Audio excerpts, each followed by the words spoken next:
Halo semua, di video kita kali ini kita akan belajar tentang goroutine di dalam Golang. Jadi, apa itu goroutine? Jadi, goroutine sendiri adalah cara Go menjalankan fungsi secara bersamaan atau concurrent dengan sangat ringan. Jadi, di sini goroutine sendiri cara kita untuk menjalankan banyak progres secara bersamaan tanpa menunggu progres yang lainnya. Jadi, manfaat mengapa kita menggunakan goroutine ini, keuntungannya itu dia lebih ringan karena lebih hemat memori, kemudian mudah digunakan, cocok untuk request API, download file, progress data, worker background, dan juga cek dan real-time application. Jadi di sini saya akan contohkan apa contoh kasus tanpa menggunakan goroutine dan juga dengan menggunakan goroutine. Nah, pertama di sini kita buat dulu tanpa menggunakan goroutine. Kita buat aplikasi sederhana. Di sini kita buat function dengan nama kirim email, contohnya, atau send email. Send mail, yang mana di sini kita buat parameternya berupa target, kemudian string, yaitu target emailnya. Kemudian di sini kita akan buat berupa waktu.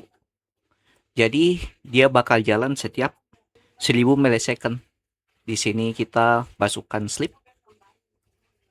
Kita jalankan progressnya ini 1 kali time second titik second. Jadi dia bakal jalan setiap 1000 millisecond untuk fungsinya ini. Kemudian kita akan jalankan fmt print line.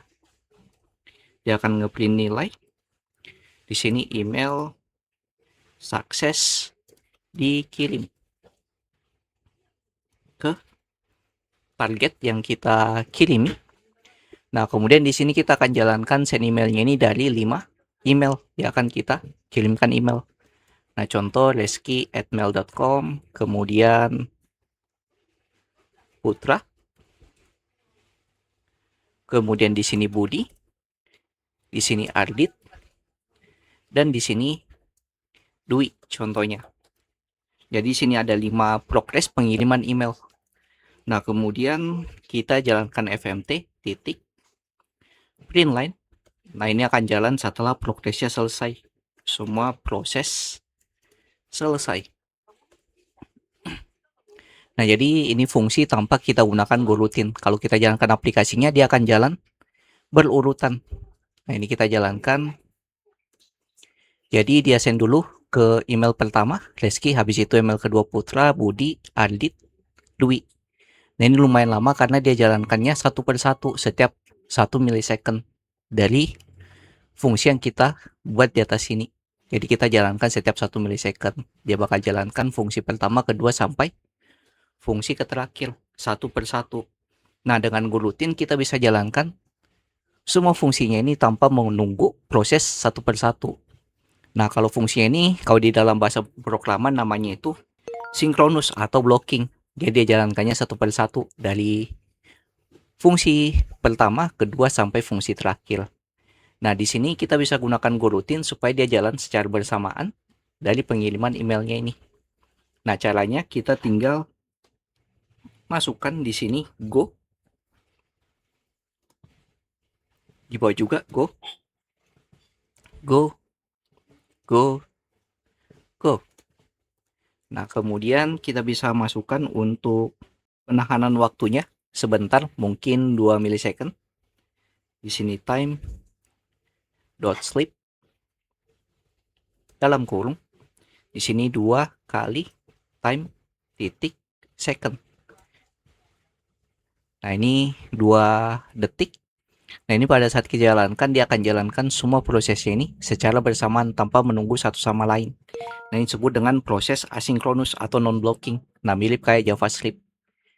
Nah, di sini kita coba jalankan via terminal, go run. Nah, ini semua jalan secara bersamaan tanpa menunggu satu proses ke proses lainnya. Nah, ini kegunaan dari goroutine kita yang bisa kita gunakan. Nah, kemudian ada juga yang disebut dengan channel.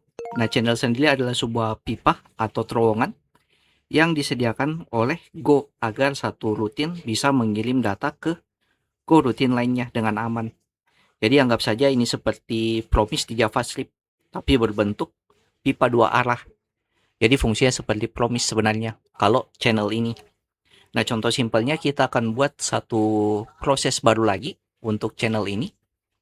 Jadi untuk channel kita bakal buat fungsi dengan nama fetch data API. Fetch data API. Yang mana di sini kita masukkan untuk CH-nya, sini channel, kemudian tipenya string, kemudian di sini fmt titik print line. Kita jalankan proses pertama. Nah, contohnya proses pertamanya dia sedang mengambil data dari API. Jadi kita tunggu dulu proses pengambilan datanya. Kemudian kita buat ini contoh, kita kasih waktu time sleep. Contoh mungkin 2 second, 2 kali time second.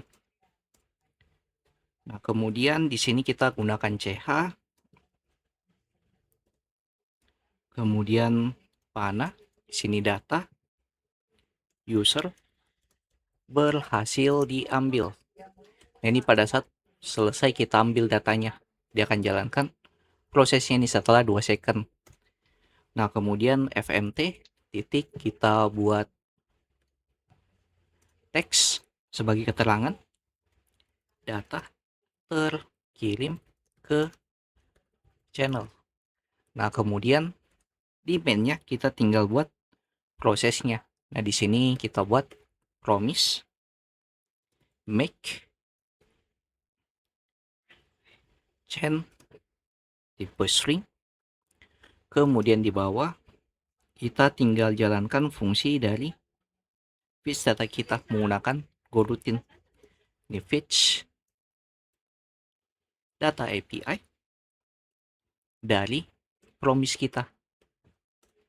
Nah, kemudian di bawah kita tinggal fmt titik print line. Di sini kita buat untuk loadingnya, loading tunggu API. Nah, kemudian di bagian bawah kita tinggal buat fitur dari blocking fungsinya. Di sini data dari API. Kita dapat datanya di sini dari nilai kita yang kita ambil dari promise-nya. Nah, kemudian fmt titik kita print line, kita tampilkan hasilnya. Nah, di sini hasil dari data dari API. Nah, jadi nanti di sini dia menunggu dari codingannya nih. Kalau codingannya ini sudah selesai, kita tunggu dulu loading. Kemudian kita tampilkan hasilnya. Jadi saling menunggu satu sama lain. Nah, ini kita coba. Kita buka via terminal. Kita clear terlebih dahulu. Kita jalankan lagi gorannya. Nah, jadi loading dulu, tunggu API-nya sedang mengambil API data, kemudian data dikirim ke channel, dan kita tampilkan hasilnya. User berhasil diambil. Jadi, tunggu dulu, loading tunggu API, kemudian sedang mengambil datanya. Data terkirim ke channel, habis itu kita tinggal tampilkan datanya. Nah, ini bakal berguna pada saat kita masukkan ke fetch datanya nanti, atau dari REST API-nya. Kalau kita ingin menunggu proses dari pengambilan data dari API kita. Oke, sedikit video tambahan. Jadi di sini kapan kita menggunakan goroutine? Jadi kita gunakan goroutine kalau kita ingin memanggil banyak API dalam satu fungsi, dan juga download atau upload file, background job, worker queue, real-time application seperti chat atau WebSocket, dan proses data besar. Nah, kita bisa menghindari penggunaan goroutine ini kalau prosesnya sangat sederhana, tidak ada pekerjaan yang bisa dijalankan bersamaan, dan terlalu banyak akses data bersama tanpa sinkronus. Jadi kita bisa hindari jika terjadi 3 proses tersebut. Ini sedikit tambahannya.